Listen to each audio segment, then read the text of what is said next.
Et donc yo tous mes amis, c'est OK, et aujourd'hui on se retrouve pour une toute nouvelle vidéo sur Clash Royale. Et qu'est-ce qu'on va faire? On va faire une présentation de deck.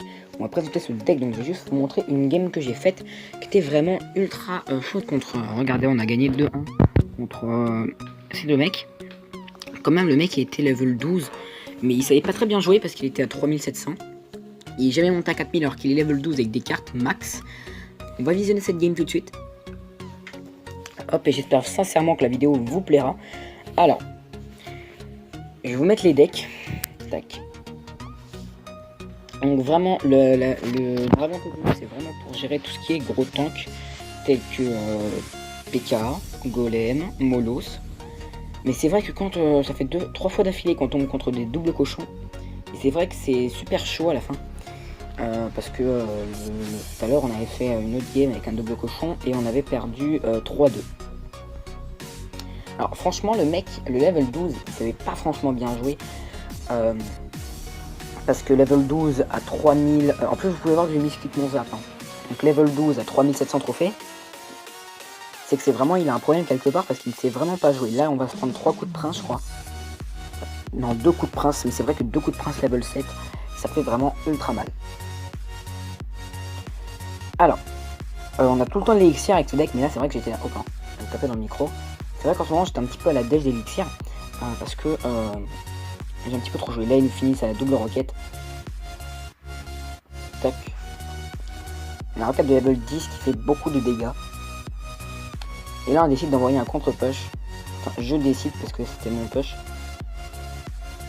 Et là le mec il n'a plus de rien.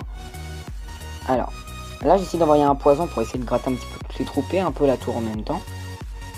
Et c'est à ce moment là que quand j'avais filmé pendant la game, le record avait bugué.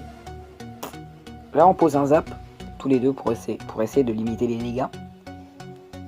Mais là je sens vraiment que la game va être très chaude parce que ça va être vraiment compliqué d'essayer de revenir. Mais là on a envoyé un petit push et là je pense qu'il... Là je pensais qu'il allait passer, mais oui effectivement il a passé le cochon 9. Vraiment cheaté, mais moi là j'essaie de passer ma mousquetaire 9 parce que c'est ma carte préférée en ce moment. Avec le bébé dragon évidemment. Mais j'en donne à personne du bébé dragon parce que c'est l'épique que j'essaie de passer level 7. Parce que c'est mon épique préféré. Alors là je me dis là c'est bon, Dragon TDE qui va taper, mais en fait j'avais pas vu qu'il avait plus de vie, donc je me suis dit non en fait on va limiter la casse. Et là vous pouvez voir que on va envoyer un contre-push du turpu à gauche qui va faire toute la différence dans la game. Vous pouvez voir que toutes les troupes à part le cochon 9, c'est moi qui les ai posées pour vous dire à quel point ce deck il est cheaté. Mais là faut faire très gaffe au prince, là il décide de défendre à la roquette, donc on a plutôt bien gratté. Oh pardon. On a plutôt bien gratté, tac. Le Kirikou 10 qui fait quand même pas mal de dégâts.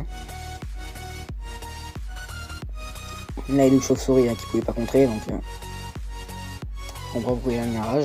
Ça prouve que ce level 12 il ne sait strictement pas jouer. Parce qu'il a un méga chevalier level 3 mais il le joue jamais. Voilà, il a pas joué une seule fois de la game. Alors que pourtant ça aurait pu faire la différence. Hein. Et là regardez à la fin. Boum, le cochon qui prend la tour. Cette game, je croyais vraiment qu'on allait la perdre. Je croyais que c'était quelqu'un à 4000, presque 5000 trophées, mais en fait non. C'est quelqu'un qui savait pas très bien jouer. Voilà. Dites-moi dans les prochaines vidéos si vous voulez que je fasse du rush leader. Donc voilà les amis, vraiment cette petite vidéo vous aura plu. Dans la prochaine vidéo je vais ouvrir le coffre magique de quête parce que le temps d'économiser pour faire mon pack opening ça prendra bien un mois, et en un mois je peux très bien récolter un super coffre magique. Ce sera encore mieux, donc voilà, dans une prochaine vidéo, je pense que dans 2 vidéos environ, je vous ouvrirai le coffre magique des quêtes en espérant débloquer une petite légendaire. Donc voilà les amis, j'espère vraiment que cette petite vidéo vous aura plu. N'hésitez vraiment pas à liker, partager, commenter et à vous abonner. J'essaie vraiment de m'appliquer sur le montage. Et on se retrouve prochaine pour une vidéo. Salut!